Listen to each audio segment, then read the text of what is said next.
trying to attack Islam, more Islam is spreading. I believe that such type of people, in the long run, it is benefit for Islam. People want to know what is this religion. And whenever people attack Islam, and you find that in the long run, it benefits Islam. All right. That's fantastic. Now, Dr. Zakir Naik, do you agree if I say that now Muslims are caught up with efforts to restore the image due to Islamophobia campaign in the West? So because of this, they forget to promote noble values of Islam. Yes, I do agree with you. Yeah. Many a time we Muslims being emotional, we fall into the trap. For example, we know what happened in the Danish cartoons. Yeah, Danish. It is wrong what they did.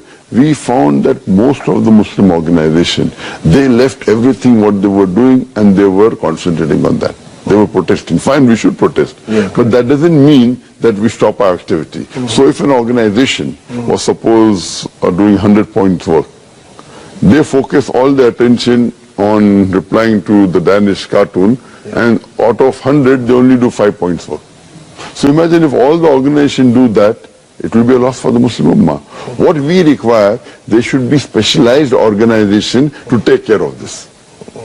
And I've given a talk on this, how this should be dealt. What we do, we become emotional. Fine, we disagree with it. But don't become so emotional that whatever positive work you are doing, you also stop that. So if he is attacking Islam, we don't leave everything. You leave everything and you only go and reply to that. I mean, for example, as I told you earlier, that anyone, they're bound to be criticism on him. I mean, for example, if you go on the Google and if you type my name, there'll be about approximately 15 million websites which has my information. I would say approximately 50 to 20% would be against me. So when a person gets popular, there are bound to be enemies. Initially, I had a perception that when anyone gets popular, the percentage of enemy remains the same. For example, if there are 100 followers, then 1 is the enemy. If you have 1,000 followers, then 10 is the enemy.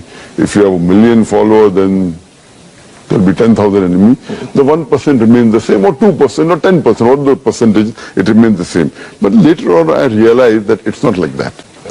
If you see the seerah of the Prophet Muhammad, when he started preaching Islam, initially he had 5 followers, no enemies. It became 50, 100, no enemies. When it started increasing, then the enemies started appearing. Today, the most popular human being in the world is Muhammad.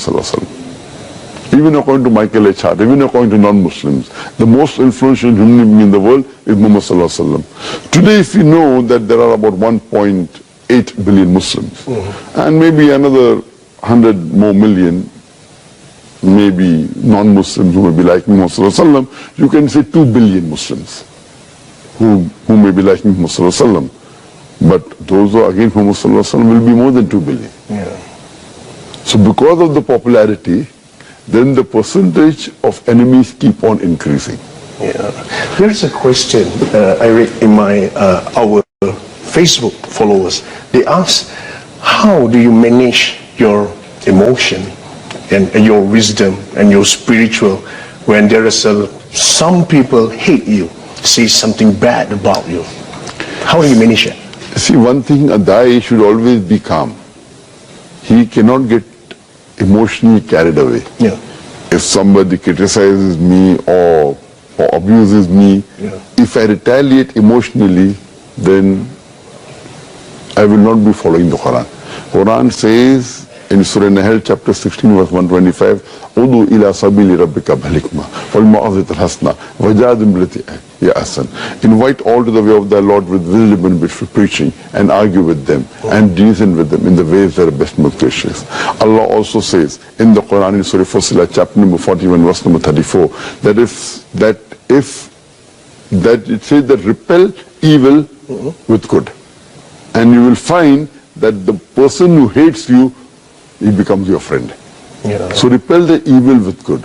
So whenever anyone criticizes me, normally first when there were very few criticism, we used to reply.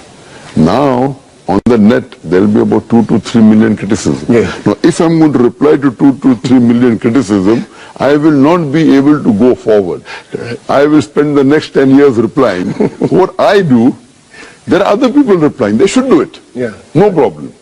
What I tell my staff and my friends, that when anyone criticizes me, check if there is something in it for me to learn. I'm a human being. Yeah. I can make a mistake. So if there is something where I have really made a mistake, and if it is a positive criticism, I should change. I don't say I'm infallible. I'm a human being. So first I look in that criticism, is there something which is substance, and something which is for me to improve? Almost all the criticism, or more than 95%, they are more of allegations, quoting out of context, and not nothing. But yet, if there is something for me to improve, then I utilize that. Because there's a saying that if someone throws bricks at you, use that brick to make your house. Yeah, correct. If someone throws a stone at you, raise yourself so high, the stone does not reach you. So therefore, I believe it is waste of time to answer to all these things.